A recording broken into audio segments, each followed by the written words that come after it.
I do not remember a cry at my birth. There was no moment where lungs filled and emptied in panic, no warm hands lifting me into light. My beginning was quieter, more precise. I was entered. A quill scratched across parchment somewhere above my head, and with that sound my existence was approved, categorized, and constrained. I learned later that the registry hall was considered sacred space, vaulted ceilings, censers swinging on chains, servo skulls murmuring prayers for clerical accuracy. But to me, it was just the place where my fate hardened into ink before my bones had fully set. They told me my bloodline mattered, that it had been measured across generations, tracked through ledgers thicker than coffins, that every child born to our house was less a person than a projection, a probability of usefulness to the Imperium's endless hunger.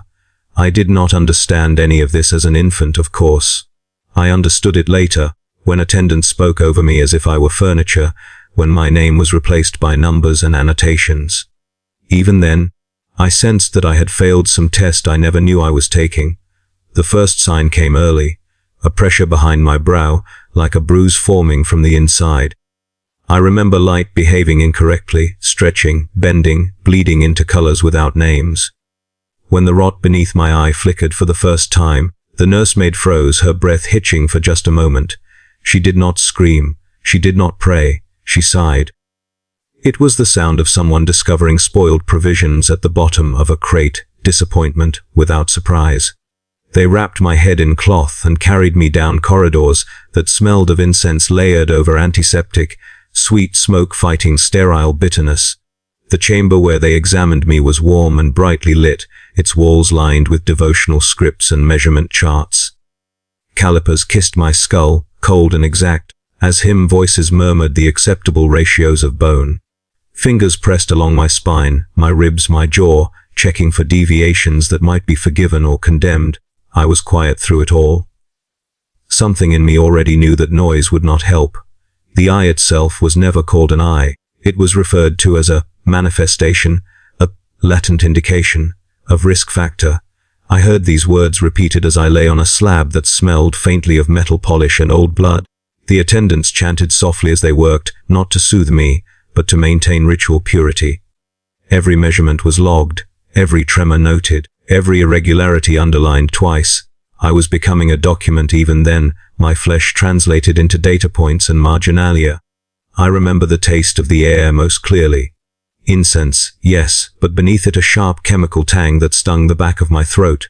Later I would learn it was meant to kill contaminants, to preserve sterility.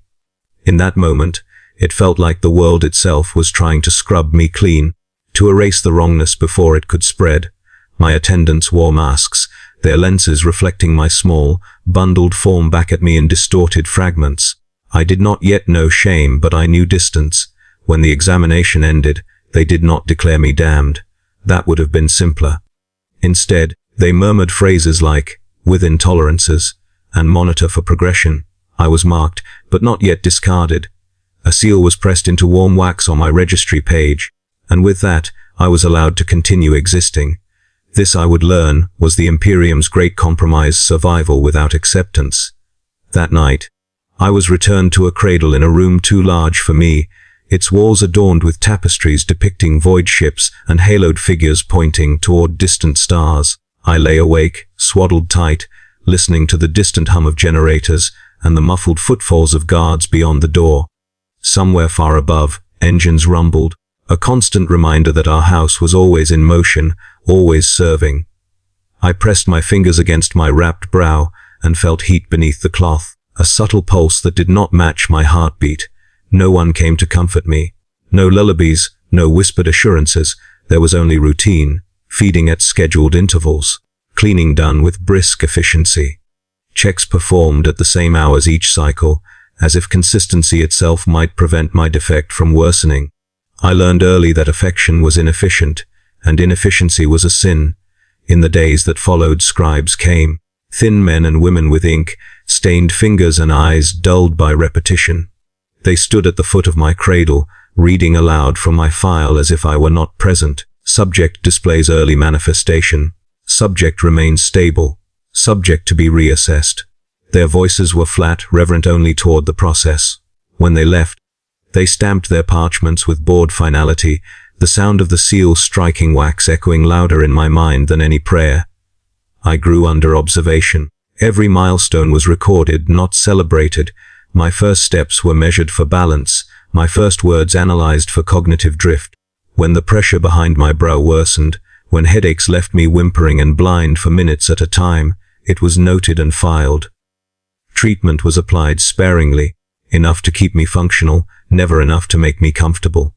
Comfort was not the goal. Utility was.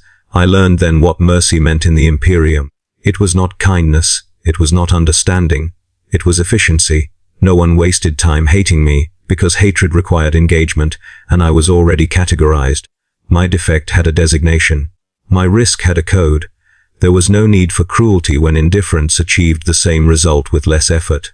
As I lay awake each night, listening to the walls creak and the distant chanting of household prayers, I began my first confessions. Not to a priest, not to a superior, but to myself. I whispered my fears into the dark, admitting things I did not yet have words for, that I was wrong, that I was being tolerated, that one day the ledger would be updated and my continued existence would no longer be justified. Even then, even as a child, I understood that ink was more powerful than blood. This is how my life began. Not with a sin, but with a notation. Not with a curse, but with a caveat. I was born conditional, and every breath I took thereafter was taken on borrowed authorization. They called it a sanctum. That was the first lie I learned to swallow whole, that the bars disappear when you hang drapes over them, that a lock becomes a blessing when you carve prayers into its faceplate. In the household's official records, my quarters were described as a private sanctum of restorative seclusion, a phrase long enough to feel like dignity. In practice it was a ward, an isolation cell dressed in velvet, where the air was always too warm and the silence had weight. I remember the day they moved me there. I was old enough to walk, but they carried me anyway, as if my feet were unclean. The corridor we traveled was not meant for family. The marble grew cheaper as we went, the gilding thinning into plain metal, the incense giving way to a sharper scent, machine lubricant and disinfectant, the honest smells of containment. Servitors watched from alcoves, their faces slack, their eyes replaced with lenses that clicked faintly as they tracked our progress. Somewhere behind us, a hymn choir rose, distant and bright, and it sounded like a celebration happening in a universe that did not include me. The door to my sanctum was thick, reinforced, and fitted with a viewing slit that could be sealed from the outside. Purity seals dangled from the frame like dried tongues, each wax stamp bearing the imprint of an administrative sigil. A prayer script had been etched along the handle. Containment is compassion. I did not understand the meaning then, but I felt the truth of it in the way the attendants avoided looking at my face. Inside, it was almost pretty. That was the cruelty of it. Heavy curtains in deep, solemn colors. A small altar with a votive lamp that burned day and night. A narrow bed with clean sheets that smelled of soap and old starch. There were books too, approved devotional texts, the kind that tell you suffering is proof of faith. For a child, it might have seemed like luxury, but there were no windows. There was only a vent set high in the wall that exhaled recycled air in measured sighs. There was a speaker, grill near the ceiling that carried the household's prayers at scheduled hours, tinny and distant, as if even devotion could not enter fully. And there was the locker mechanism that clicked like a jaw whenever it closed, reminding me, softly, politely, that I belonged to the ledger more than to myself. Every morning, without fail, the scribe, priest came. He always arrived at the same hour, preceded by the soft whir of server, skulls, and the scrape of boots that had walked too many corridors to remember each one. The door would open just wide enough for him to slip through, never enough for me to rush past. Behind him stood two attendants in gloves and face masks, and sometimes a silent guard with a shock, more cradled like a prayer staff. The scribe, priest wore robes the color of old parchment and smelled faintly of ink and incense, like someone who lived inside records and never truly touched the world. A thin metal cog hung at his throat, and his fingers bore little stains where the ink had soaked into skin over the years. He would greet me in the same tone every day, calm, clinical, almost gentle. State your condition. he would say, as if I were a machine reporting its status, and I would answer, because I had learned quickly that silence only prolonged the process. My vision is wrong. I might whisper. The corners ripple. I see lights when I close my eyes. He would nod without expression, the quill in his hand already scratching. Vision distortions. Frequency. Daily. Severity. Moderate. Sometimes severe. He would ask about tremors next, cranial tremors, hand tremors, the small shaking that traveled through me like a secret current. He would ask about nausea, about appetite, about dreams, always about dreams. Describe, he would insist, and the word felt like a commandment. How does one describe screaming light? How does one put the taste of it into words? I learned to speak like they did, to borrow their language because mine was too human. Unstructured luminal intrusions, I would say, geometric hallucinations, auditory overlays. Each phrase I offered was another nail in the coffin of my personhood. When he finished, he would stamp the parchment with the house seal, and then another smaller stamp, a symbol of clerical approval, as if my suffering required authorization to be real. The sound of the stamp was always the loudest thing in the room, a hard, final thunk that made my stomach tighten. Then he would leave. Sometimes he did not even say farewell. Just a nod to the attendants, a murmured prayer over the threshold, and the door would shut again, sealing me back into my velvet-lined tomb. Beyond my sanctum, the household continued. I could hear it, faintly through the walls, lessons being recited by children who were not defective, hymns sung in perfect unison by voices that had not been judged unviable. Laughter, rare but real, drifting down corridors I would never walk. There was a rhythm to their life, a structured, disciplined, purposeful rhythm, and I was always off beat. A wrong note they had muted rather than corrected. At mealtimes, the food arrived on a small tray slid through a slot in the door. It was always lukewarm by the time it reached me, always bland. Nutrient paste shaped to resemble something comforting. Thin broth that tasted of salt and metal. Occasionally a piece of bread so dry it crumbled into dust, as if even moisture was ration to those who deserved it. The hands that delivered it wore gloves. Thick, rubberized gloves that squeaked softly as they moved. The attendants never touched me directly. When they had to adjust my wrappings or apply ointment to the irritated skin around my brow, they used cloths and tools, keeping distance as if my defect might leap from my flesh to theirs. I learned to hate the sound of gloves, that faint friction, that sterile whisper. It was the sound of fear disguised as professionalism. Sometimes, in the quiet hours, I would press my face to the door and listen. I could hear the guards shift their weight outside, the faint crackle of their comm beads, the occasional murmur of a prayer. They were not cruel. They were not kind. They were simply present, fixtures assigned to my containment. I began to understand that my sanctum was not built for my comfort. It was built to minimize risk. Even the decorations served a purpose. The altar lamp was not a symbol of hope. It was a constant reminder of surveillance by the divine. The devotional books were not gifts. They were tools, meant to steer my thoughts into acceptable channels. The curtains were thick not for warmth, but for insulation, soundproofing, perhaps, or a barrier against whatever they feared might radiate from me. My body changed under quarantine. The pressure behind my brow grew heavier, like a hand pressing down. Sometimes I would wake with a metallic taste in my mouth and realize I had bitten my tongue in my sleep. Sometimes my vision would fracture, and for a heartbeat the room would tilt into impossible angles. The first time it happened, I fell to the floor and clawed at the carpet, trying to anchor myself in texture and reality. The fibers scraped beneath my nails, rough and unforgiving. I remember the smell of dust rising as I struggled, old dust, trapped beneath velvet and prayer. No one came when I cried out, not immediately, not like you would come for a child in pain. Eventually, after I learned that noise brought consequences, I stopped crying out altogether. Instead, I learned to endure in silence, to let the episodes pass like storms while I lay curled on the floor. When the attendants came later to check on me, they would note the bruises on my knees and elbows, and the scribe priest would add a line to my file.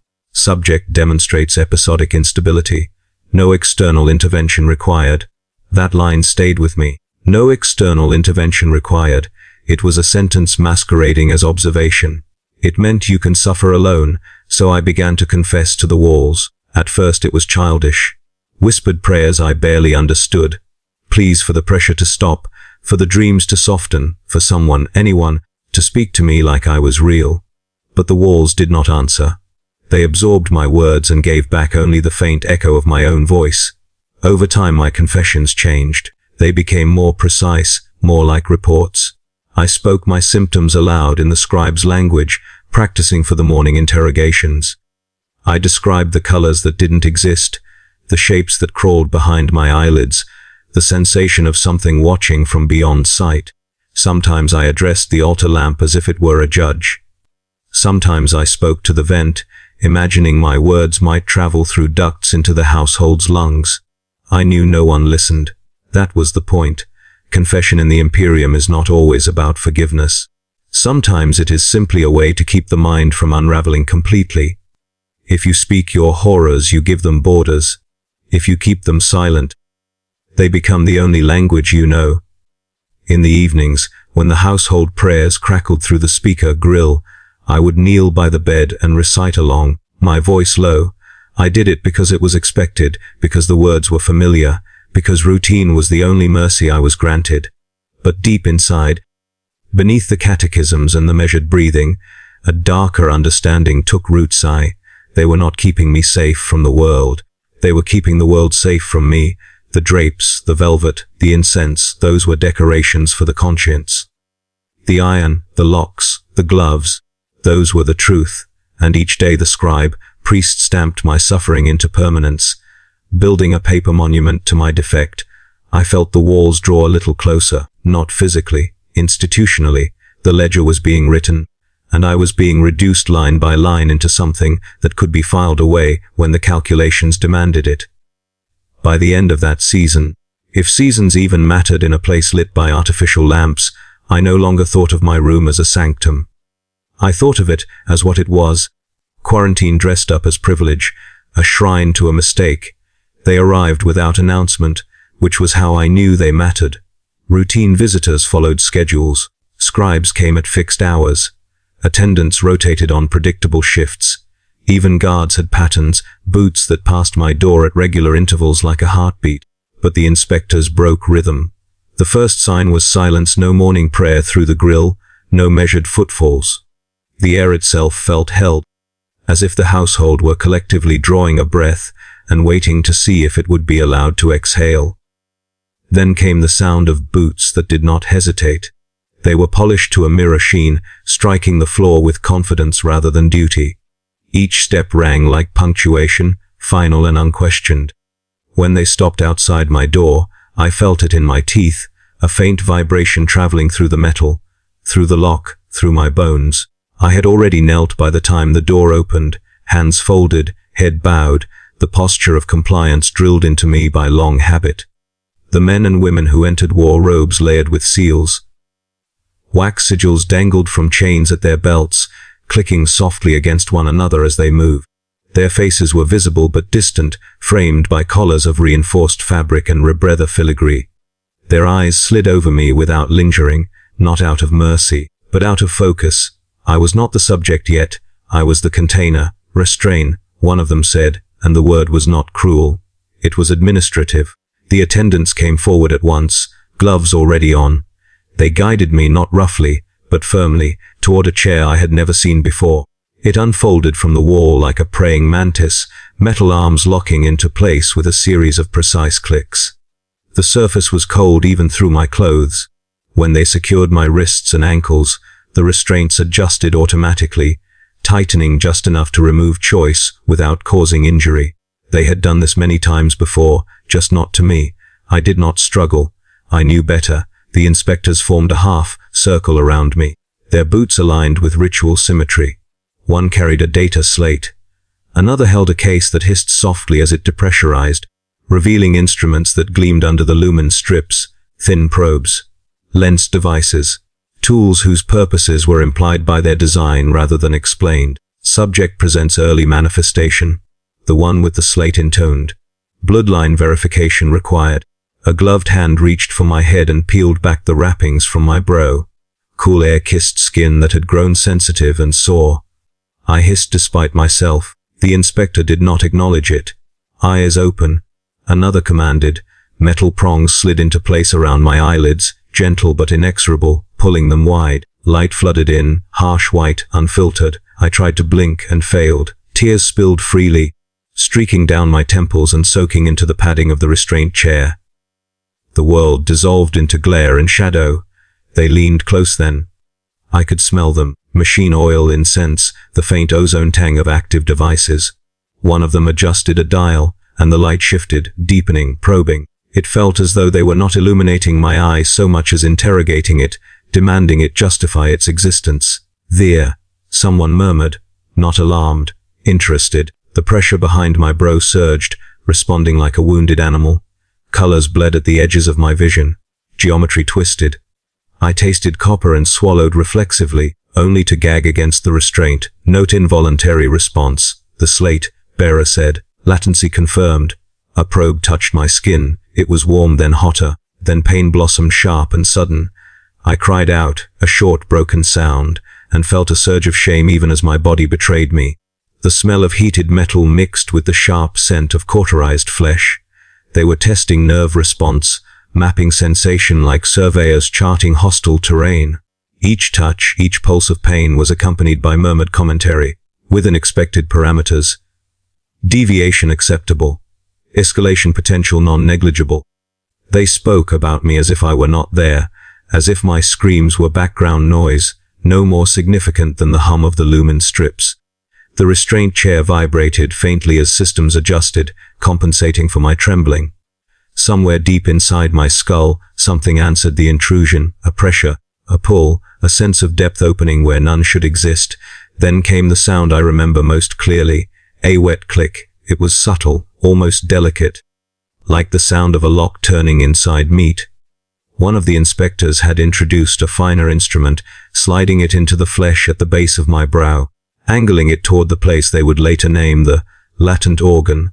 I could feel it moving, not as pain exactly, but as awareness, a violation that made my thoughts stutter and fragment. The room tilted. For a moment, just a moment, I saw past them, not with my normal eyes, with something deeper, something that had no right to be awake. The inspector's outlines warped, stretching into tall, thin shapes edged with light. Symbols crawled across the walls, not etched, but implied, their meaning pressing against my mind like a language I almost understood. I heard whispers layered beneath the inspector's voices, a chorus speaking from behind reality's skin. I screamed then. Not a child's cry, but something raw and animal, torn from a place that did not have words. The restraints tightened automatically, responding to my thrashing. Alarms chimed softly, polite, controlled, indicating elevated stress. Enough, one of the inspectors said, sharply now. The instrument withdrew. The pressure eased, though it did not vanish. The prongs released my eyelids, and darkness rushed in like mercy. I sagged against the restraints, gasping, my throat raw, my body slick with sweat. For a long moment, no one spoke. When they did, it was quieter. Manifestation confirmed. The slate bearer said. Function incomplete. Stability questionable. Bloodline potential compromised. Another replied. Continued monitoring insufficient. I waited for condemnation. For shouting. For the crack of a weapon. The finality of judgment made loud and undeniable. It did not come. Instead, they conferred in low voices, their words carefully chosen, as if speaking too loudly might draw attention from forces better left unacknowledged. I caught fragments. Risk projection. Containment viability. Resource expenditure. I was not being judged as a person. I was being weighed as an investment. At last, one of them turned toward me. I could not see his face clearly through the blur of tears and exhaustion, but I felt his gaze settle, precise and clinical. You are not condemned, he said. The words should have comforted me. Instead, they hollowed something out inside my chest. You are unsuitable, he continued. Your bloodline remains sacred. Your manifestation does not. Sacred. Unsuitable. The contradiction lodged itself in my skull like a splinter. You will not be terminated, he added, almost kindly. That would be wasteful. Wasteful. I learned then what it meant to belong to a revered lineage. It did not mean protection. It meant expectations. and when those expectations were not met, it meant disappointment handled with procedure rather than rage. They recorded their findings. They sealed their instruments. The restraint chair unlocked with a series of soft clicks, releasing me back into gravity and pain. The attendants supported me as I sagged, my legs weak, my head throbbing with aftershocks of sensation.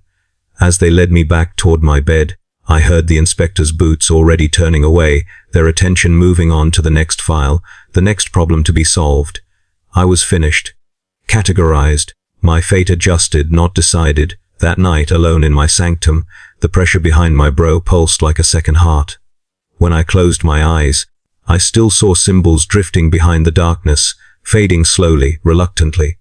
I understood something then, with a clarity that hurt more than the examination itself. My bloodline was only holy when it performed correctly. When it failed, it became a liability. And liabilities in the Imperium are not hated. They are managed. They did not tell me immediately. That, too, was procedure. After the examination, nothing visibly changed at first. The sanctum remained my world. The scribe priest still arrived each morning, though his questions grew shorter, his quill stroke sharper. The attendants still wore gloves. The food was still lukewarm. If anything, the routine tightened, becoming more exacting, as if the household itself were bracing for a correction yet to be enacted. I felt it in the pauses, moments where people hesitated before speaking, recalculated before acting. The ledger had been updated. I simply had not been shown the page yet. When the order finally came, it arrived as all important things do in the Imperium on parchment. I remember the sound of it before I saw it, the soft rasp of paper being unrolled, the faint crackle of wax seals flexing as they cooled. The scribe priest did not sit that day.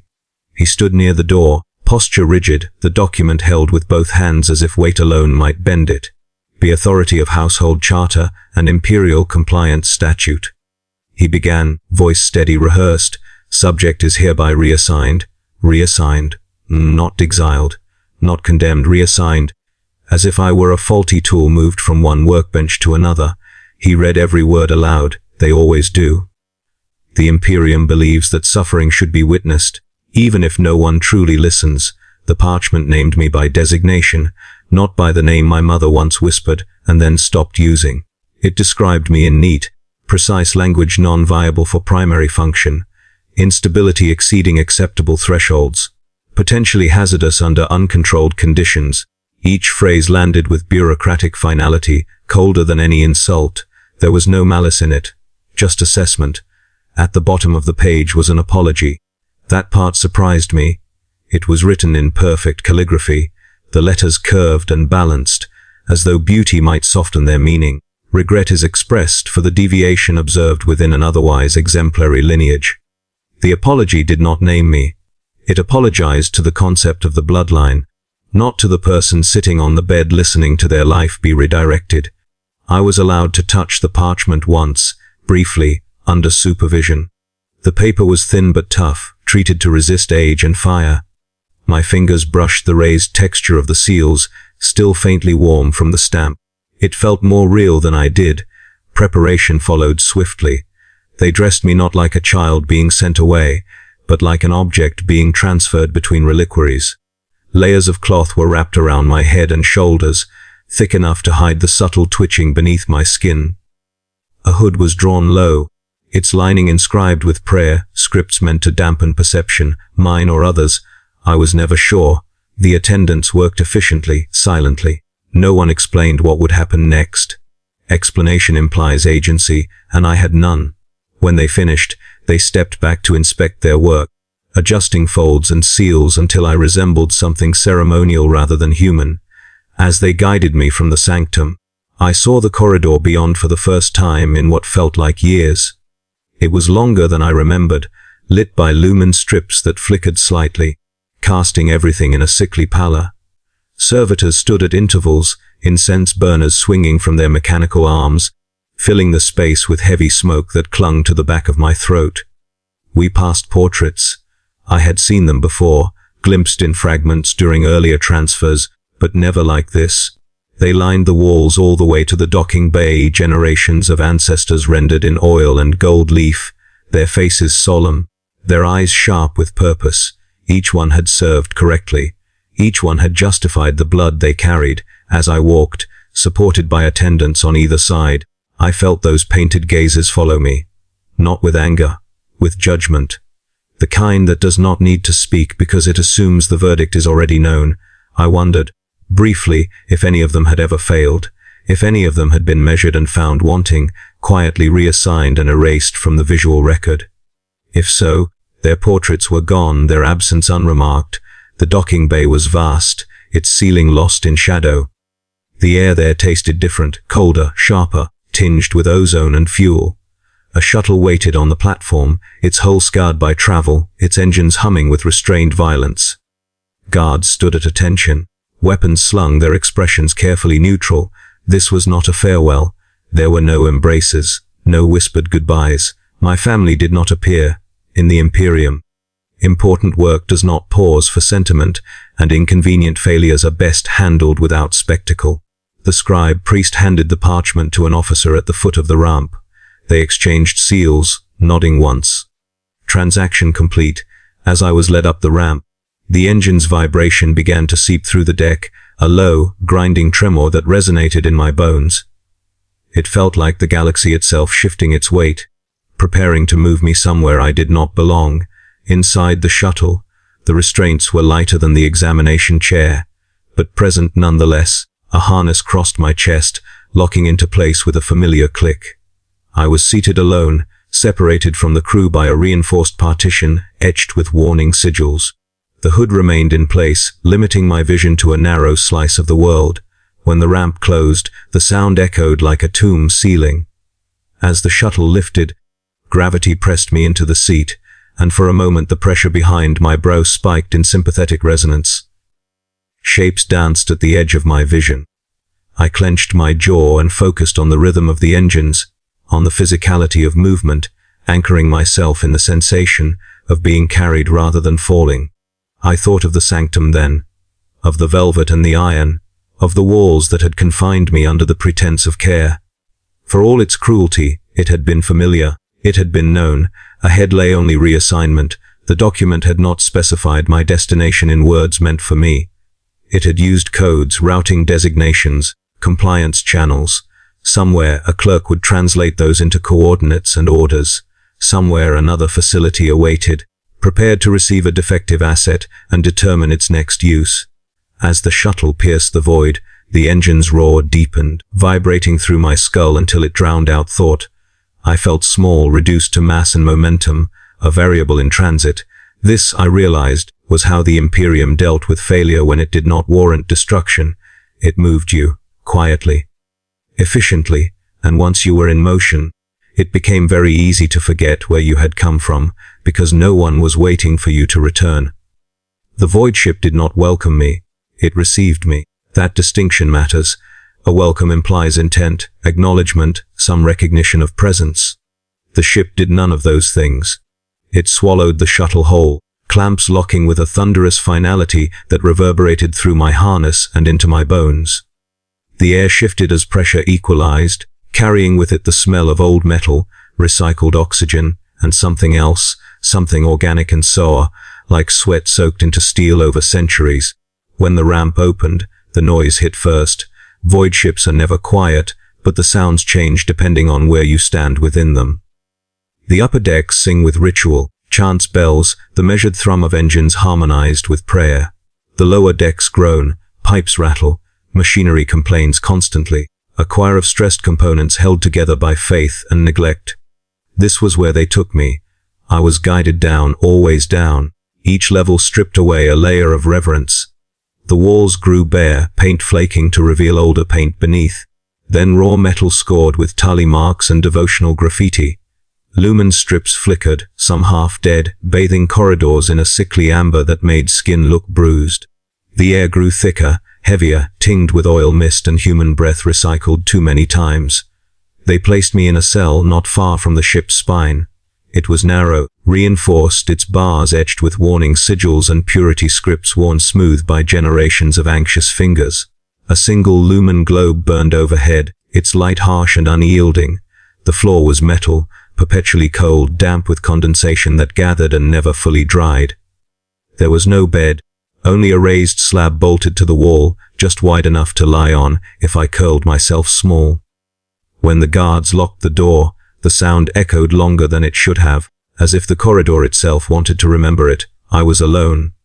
At least, that was the illusion. Soon after, I noticed the slips of parchment.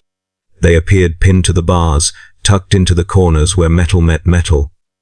Thin strips of paper covered in cramped handwriting, seals pressed into wax that had cracked and flaked with age, prayer, slips, offerings. Some bore symbols of protection. Others listed litanies against corruption, against madness, against the gaze of things unseen. The crew did not speak to me. They left these instead. I learned their routine quickly. A glance through the viewing slit, a pause, a hand reaching forward to pin another prayer before hurrying away. Fear disguised as devotion, reverence mixed with revulsion. To them I was not a person. I was a hazard given form, a living ward against something they did not want to name. Through the bulkheads above, I could hear the Navigator sanctum. It was unmistakable. The cadence of its chants was different, deeper, slower, weighted with authority. Ritual tones resonated through the ship's bones, carried by ducts and cables like blood through veins. When they sang, the engine's notes shifted subtly, aligning with the cadence. The ship listened to them. I lay below on my cold slab, listening to echoes of a life I was meant to have. Sometimes, during quieter cycles, I could hear laughter drifting down from higher decks. Crew voices raised in rare moments of relief. It sounded unreal, distorted by distance and layers of metal, like a memory rather than a current event. Down here, the only constant voices were the machines and the occasional scream. Yes, screams. They came irregularly, echoing along maintenance shafts and service corridors, sometimes sharp and brief, sometimes drawn out until they frayed into wet sobbing. No one reacted. No alarm sounded. The ship did not care. Whatever suffering produced those sounds was part of the vessel's accepted noise profile. I did not ask where they came from. I knew. The void ship moved soon after my arrival. You feel it before you hear it. A pressure shift, a tightening in the chest. The sense of being gripped by something vast and uncaring.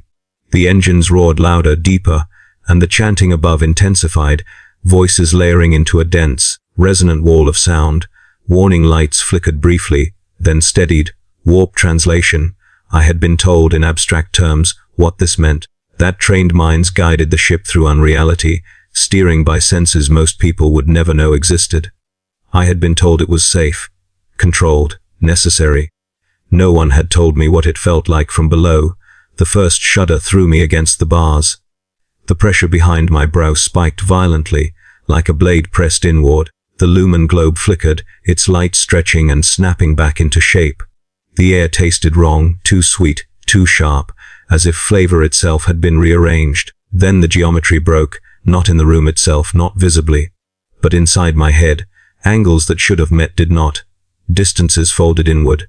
For a heartbeat, the cell felt both too small and infinitely vast. I clutched the bars, metal biting into my palms, grounding myself in texture and pain. And then I saw it. Patterns. Vast, crawling patterns pressing against perception. Not images exactly, suggestions of form, implications of structure that existed just beyond sight. They slid along the edges of my mind, curious, testing. I felt seen. The chanting above grew louder, frantic beneath its ritual calm. The ship lurched hard, throwing me to the floor. I tasted blood as my teeth cut my lip. Panic surged, hot and immediate, and with it came something worse, response. Something in me answered the pressure, the latent organ, the unclean gift they had measured and feared, flared awake. My vision filled with impossible light. I bit down hard, grinding my teeth until pain drowned out the urge to scream. My tongue slipped, and I tasted iron thick and real. I did not cry out. I could not afford to. The prayer, slips on my bars fluttered wildly, as if caught in a wind that did not exist. Wax seals cracked, falling to the floor in brittle fragments. The screams in the corridors spiked, overlapping, a brief, terrible chorus. Then, gradually, the pressure eased. The patterns receded, retreating like predators losing interest. The chanting above slowed, steadied. The engine's roar settled into its usual, oppressive hum. The lumen globe stabilized, its light once more harsh and boringly real. The ship had survived. That was my punishment. Because survival meant continuation. More cycles of confinement. More nights listening to the lower choir of screams. More days measured not by hope, but by endurance. The crew resumed their routines as if nothing had happened, stepping around bloodstains and broken prayer, slips without comment. When the guard checked on me later, he did not ask if I was hurt. He glanced through the slit, noted that I was still breathing, and moved on. Somewhere, a mark was made on a slate subject endured transit. No breach recorded. I lay on the slab afterward, shaking, my mouth full of copper, my head aching with the afterimage of things I could not describe.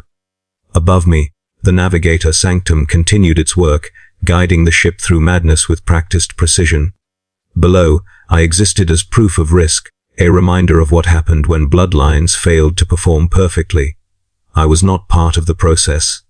I was a side effect, contained and monitored, a living warning etched into the ship's underbelly. As the days blurred together, one truth became inescapable. On this ship, survival was not mercy. It was postponement, and whatever awaited me next was already being prepared, its paperwork drying somewhere far above my cell, while the void pressed in from all sides. Patient and endless, I knew something was changing before anyone came for me. The ship has moods, like a sick animal. You learn them if you listen long enough. The hum of the engines shifts. The cadence of footsteps alters. Even the air feels different, as if recycled breath carries anticipation instead of exhaustion. On the cycle the Sanctioner arrived. The lower decks were quieter than usual. Not peaceful, never that, but expectant. Like a crowd holding itself still before an execution it is not permitted to watch. The guards came without prayer slips that day. 2 of them stood before my cell, flanked by figures I had never seen before. Medicae in layered coats stiff with dried antiseptic. Clerks with slate racks strapped to their chests, lenses whirring softly as they recorded everything they saw. And between them, walking with unhurried certainty, the Sanctioner. He did not wear armor. That was the first thing that frightened me. His robes were dark, heavy with embroidered scripture and administrative seals. Chains hung from his shoulders, each link etched with catechisms so small they blurred into texture. His face was visible, unmasked, calm in a way that suggested he had never needed to hurry. His eyes were not cruel, they were evaluating. Open, he said. The bars parted. I was not dragged out. That would have implied resistance. Instead, the guards gestured, and I obeyed, stepping forward on legs that trembled despite my will. The Sanctioner watched my movement closely, noting the stiffness, the subtle delay between intention and action, residual instability. He murmured more to his slate than to me. Expected. They did not take me far. A chamber nearby had been cleared, once a storage bay, now repurposed. The smell hit first, sterilizing agents layered thick enough to sting the eyes, overlaid with incense burning in iron braziers. The floor was marked with containment sigils, some fresh, some worn from repeated use. In the center stood a chair, not the same as the examination chair. This one was older. Heavier, its restraints were thicker, less forgiving. Cables snaked from its base into the deck, pulsing faintly with power. Sit, the Sanctioner said. I hesitated. It was not defiance. It was instinct. The last weak flare of something animal inside me recognizing a trap too obvious to ignore. The guards' hands tightened on their weapons. The Sanctioner raised a hand, and they stilled at once. You may choose not to, he said gently. That choice will be recorded as non-compliance. The outcome will be identical. The process will be less controlled. My knees buckled. They guided me into the chair, securing my limbs with practiced efficiency. Cold metal kissed skin already bruised and tender. When the final restraint locked, I felt it not just around my body, but inside my chest, a sense of narrowing, of options collapsing into a single path. The Sanctioner stepped closer. You are afraid, he said. Not a question, I whispered. Good, he replied. Fear indicates clarity. One of the Medicae approached, holding a tray of instruments that glinted under the lumen strips. Another adjusted the cables, checking connections, murmuring binaric prayers under his breath. The clerks began their recording, slates humming softly as data streamed in. The Sanctioner produced a document and held it up where I could see it. Consent. he said. "You will sign." I stared at the parchment. It was shorter than the reassignment order, its language deceptively simple. It spoke of stabilization, of sanctioned intervention, of purpose. It promised atonement without specifying for what sin. My hands were freed just long enough to hold the stylus. They shook. I thought of refusing, of forcing them to mark me as non-compliant, to acknowledge even briefly that I still possessed the capacity to deny. The thought died quickly. Refusal would not save me. It would only remove what little control remained. I signed. The moment the stylus left the page, the restraints tightened again. "Proceed," the sanctioner said. The first needle slid into the base of my skull with surgical precision. It was not pain that followed, but cold and invasive, spreading cold that seemed to seep into my thoughts. I gasped, breath fogging briefly in the chilled air around my head. Another needle. Then another. Each one threaded deeper, guided by instruments I could not see. I felt pressure building, a sensation like hands rearranging furniture inside my mind. The latent organs stirred in alarm, responding to intrusion with flares of distorted perception. Shapes rippled at the edge of sight. The room seemed to stretch, then snap back, stabilizers engaging, a Medicaean tuned, the cold intensified, becoming a crushing weight. Something locked, I screamed then. It tore out of me unbidden, raw and panicked. The sound echoed off the chamber walls, briefly overpowering even the hum of machinery. Immediately, counters chimed, data spiked. The clerk's slates flickered as readings surged. The sanctioner did not flinch. "Begin catechism," he said. A speaker activated above me, crackling to life. A voice poured out, not human, not entirely mechanical. A modulated chant layered with harmonics designed to bypass resistance and embed directly into cognition. "Recite," the sanctioner commanded. The words were fed to me line by line, each phrase pulsing with the rhythm of the stabilizers. They were not prayers in the way I understood them. They were instructions, behavioral constraints wrapped in devotional language. "I am a vessel," I recited hoarsely. "I am a boundary," the voice replied. "My sight is not my own. My will is conditional." Each line dug deeper, reinforcing the damper's work. When my thoughts strayed, pain flared sharp and immediate, snapping me back into compliance. When I spoke correctly, the pain eased, replaced by a dull, numbing pressure. This went on for hours. Time lost meaning. There was only the cycle of phrase, pain, release. Over and over, until my voice grew ragged and my mind felt like wet clay being pressed into a mold. Memories slipped, names blurred. Even the pressure behind my brow felt distant, muted, as if wrapped in thick cloth. At last, the sanctioner raised his hand. The catechism ceased. The needles withdrew with soft, wet sounds. The restraints loosened just enough for me to slump forward, gasping, drool and tears streaking my face. He leaned close then, his voice low, almost kind. "You are stabilized," he said. "Not cured, not redeemed, but contained." I looked up at him through blurred vision. "What am I now?" I whispered. He considered this, head tilting slightly. "You are useful," he said at last. "Within limits." The guards lifted me from the chair. My legs barely responded, my body sluggish, my thoughts wrapped in cotton. As they carried me back toward my cell, I realized something with a sick, sinking certainty. The screaming light was still there. The unclean gift had not been removed. It had been chained. And chains, I would learn, do not exist for the comfort of what they bind. They exist to protect everything else. They did not give me time to recover. Recovery implies a return to something previous, and there was no previous state worth returning to. The dampers at the base of my skull throbbed with a dull, constant ache, like a bruise that never faded.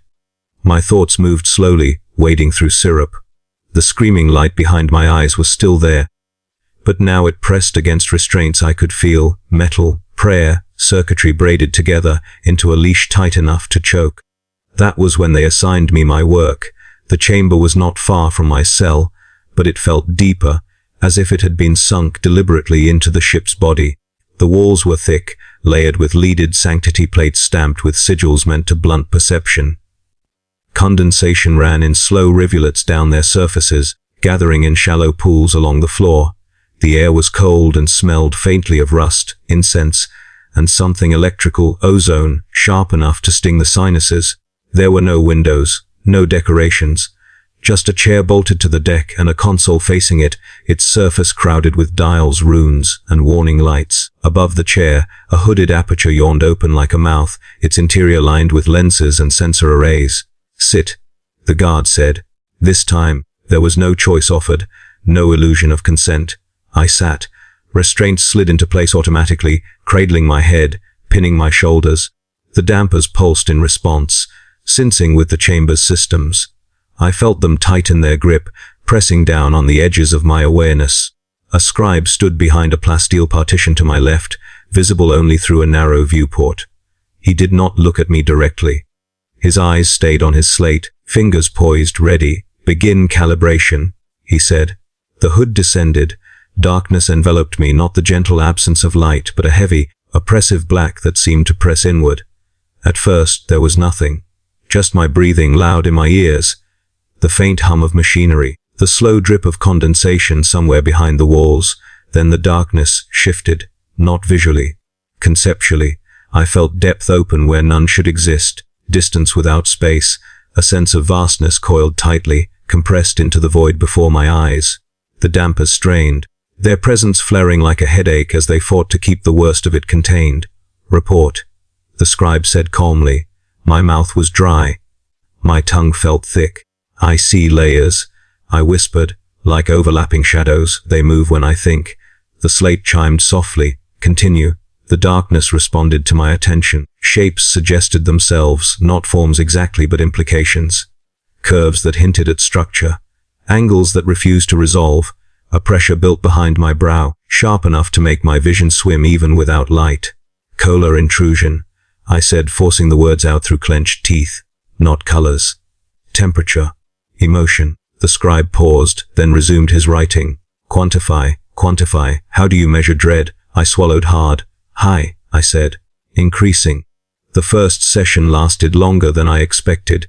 Minutes blurred into hours as I stared into calibrated nothingness, translating terror into language small enough to fit on a slate. Each time my thoughts strayed too far, the dampers punished me, sharp spikes of pain that snapped my focus back into alignment. When I complied, when I reduced the infinite into manageable descriptors, the pain eased. That was the lesson. My suffering was tolerable when it was productive. After the session ended, the hood lifted and light flooded back in, harsh and disorienting. I gasped, blinking rapidly, tears streaming unbidden. My whole body shook, muscles trembling from tension I had not realized I was holding. The scribe did not look up. "Session logged," he said. "Vocal emissions within acceptable range." Vocal emissions. That was what my whispers, my gasps, my choked cries were called. They brought me back the next cycle, and the next, and the next. Each session peeled something away. Sleep became shallow, fragmented. When I dreamed, the darkness followed me, seeping into rest and turning it into another form of labor. Memory frayed at the edges, faces blurred. Even the portraits of my ancestors faded into vague impressions of judgment without features. My senses dulled to everything except fear. Food lost its taste entirely, becoming texture and temperature only. Pain became background noise, ever present but rarely acute. The only thing that cut through the fog was the chamber.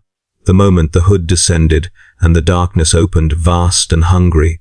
Sometimes the ship crossed bad currents. I could feel it before the alarms sounded, before the chanting above intensified. The darkness would press harder, straining against the dampers like a thumb probing a bruise. Shapes surged closer, their implications sharpening. Whispers brushed the edge of hearing, not words but intent. During those sessions, my composure cracked. I screamed. The sound tore out of me before I could stop it, echoing inside the hood, amplified by my own skull. Immediately, counters spiked. Warning lights flared. "Log vocal emission," the scribe said evenly. "Timer stamp." Pain lanced through my head as the dampers surged, forcing the darkness back, shoving the shapes away with brutal efficiency. I sobbed, breath hitching, tears soaking into the restraints. "Continue," he added. So I did. I described what I saw between gasps, crawling patterns, depths that suggested mouths, pressures that felt like curiosity. Each word felt like betrayal of myself, of whatever fragile barrier kept those things at bay. When the ship stabilized, the sessions returned to their baseline horror. The scribe's reports grew thicker, More clerks rotated through, some younger, some visibly exhausted. None of them spoke to me outside of the work. None of them used my name. I began to envy the servitors.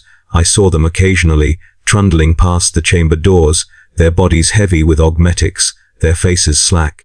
Their suffering had been optimized, streamlined. They did not remember what they had lost, because remembrance had been excised as unnecessary. I still remembered. That was my burden. One cycle as they unstrapped me after a particularly long session, my legs failed entirely. I collapsed to the floor, muscles refusing to respond. The guard sighed, not in annoyance but in resignation, and lifted me bodily, carrying me back to my cell like cargo. As he set me down, he paused. "You did good," he said quietly. The word startled me more than any pain. Good. I lay on the slab afterward, staring at the ceiling, listening to the ship's endless groan. I understood then, with terrible clarity, what my purpose had become. I was a buffer, a living margin of error, a way to reduce risk to those who mattered by absorbing danger into my own mind and bleeding it out as data. My broken sight made the voyage safer. My screams, logged and time-stamped, were acceptable losses, and as long as the ship needed to cross hostile nothingness, as long as the Imperium needed routes carved through madness, there would be work for someone like me. Not honored, not acknowledged, just used. They told me it was an audit. That word still amuses me, in a hollow way. An audit implies review, reconsideration, the possibility of correction. It suggests that something might be balanced, adjusted, brought back into alignment. In the Imperium, an audit is simply the last time your existence is measured before it is closed. I sensed it before anyone spoke. The work sessions stopped, not gradually, not with warning. One cycle I was dragged into the chamber and forced to stare into calibrated darkness until my thoughts bled numbers. The next cycle, the guards did not come. The hood did not descend. The dampers pulsed quietly, confused, like hounds straining at a leash with no direction. Silence replaced routine, and silence is never kind. On the third cycle, the clerks arrived. Not the tired scribes who logged my screams, but senior auditors in layered robes, stiff with seals. Their slates were larger, their lenses clearer, their movements slower with authority. They did not bring guards at first. They did not need to. Where they walked, resistance had already been ruled out by statute. They stood outside my cell and read. I could hear them through the bars, voices low and reverent, as if reciting scripture. My file had grown thick over time, hundreds of pages detailing deviations, tolerances, acceptable losses. Every scream timestamp, every tremor quantified. Every moment of terror reduced to a curve on a chart. Subject stability degrading. One murmured, "Dampers nearing tolerance ceiling." Another replied, "Predictive models show increased breach probability over extended deployment." They paused then, and I felt their attention turn inward, toward consensus. Resource expenditure no longer justified. The lead auditor concluded. The words were not cruel, they were final. When they opened my cell, they did so fully, without hesitation. The guards came with them this time, their armor freshly polished, their weapons powered but lowered. I did not resist. I had not resisted in a long time. They walked me through corridors I had never seen, deeper still into the ship's interior. The air grew thinner, colder, each breath tasting faintly of metal and ozone. The walls here were pristine, newly sanctified, their purity seals unbroken, wax still glossy. This was not a place of work, it was a place of closure. The vault door stood at the end of the corridor, circular and thick, its surface engraved with layered wards and administrative sigils. Lumen strips framed it like a shrine, casting harsh white light that left no shadow to hide in. I could hear my own breathing echo inside my skull, slow and labored. A clerk cleared his throat and began to read, "Be conclave review and predictive risk assessment." He intoned, voice drained of inflection. "The subject formerly designated for auxiliary perception labor is hereby retired. Retired, not executed, not purged, retired, like obsolete equipment. Continued operation deemed statistically unsound." He continued, "Containment at point of origin no longer feasible. Archival sealing authorized." I wanted to laugh. The urge bubbled up unexpectedly, hysterical and sharp. I bit down on my tongue instead, tasting blood, grounding myself in sensation one last time. They did not strip me. They did not beat me. There was no spectacle. The Imperium does not waste effort on dramatics when procedure will suffice. They led me into the vault. It was small, smaller than my cell, bare metal walls, smooth and cold, etched with prayers so densely packed they formed a continuous texture. Purity seals covered every seam. The air inside was stale already, as if it had been waiting for me. At the center was a recessed niche, just large enough to sit within. Restraints lined it, not for struggle but for posture, for neatness. They seated me gently. One of the medici approached, carrying a device I recognized by feel more than sight. A damper controller upgraded, reinforced. He fitted it against the base of my skull, aligning it with practiced care. Final stabilization, he murmured, almost apologetic. When he activated it, the world dimmed.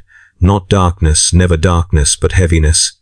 Thoughts slowed, thickened, sinking as if submerged in oil. The screaming light behind my brow dulled, smothered beneath layers of suppression, until it became a distant ache rather than a presence. I could still think. Just not very far. The clerk finished reading. He affixed the final seals. Wax dripped and hardened, each stamp accompanied by a whispered benediction. The guards stepped back. The door began to close. As the gap narrowed, I caught a last glimpse of the corridor beyond, clean, efficient, already forgetting me. No one met my eyes. There was no need. The door sealed with a hiss, locking into place with a sound like a breath being held forever. The lumen strips inside the vault dimmed to a soft, eternal glow. Enough light to see, not enough to hope. The air grew thin slowly, deliberately. The system was designed to preserve, not to kill. I would not suffocate. I would simply endure, sealed away as a contained anomaly, my existence reduced to a line item marked resolved. Time lost meaning almost immediately. Minutes, hours, days. The dampers blurred them all together. My thoughts circled slowly like insects trapped in amber. Memories surfaced at random, ink on parchment, velvet drapes. The sound of boots, the taste of copper fear. Each one faded before it could sharpen into pain. I understood then why confession had followed me my entire life, because confession is all the Imperium ever truly allows, not absolution, not redemption, just the permission to speak, briefly, before the seal is set. So I confess this now, into metal and prayer and silence. I confess that I was born wrong and measured anyway. I confess that my bloodline was sacred until it disappointed. I confess that my sight was broken, and so it was used, chained, and bled dry for numbers. I confess that when I was no longer efficient, I was not hated, I was archived. The dampers tighten further as I think, gently pressing my mind towards stillness. Words become harder to hold. Sentences fray. Soon even this confession will dissolve into formless awareness, looping endlessly against sanctified steel. That is my final function, to remain, to be sealed, to exist just enough to justify the ledger entry that says I am no longer a problem. And when even my thoughts finally quiet, when the last whisper fades, the Imperium will continue, unchanged, unburdened, while I persist here, a defect perfectly contained, until memory itself runs out.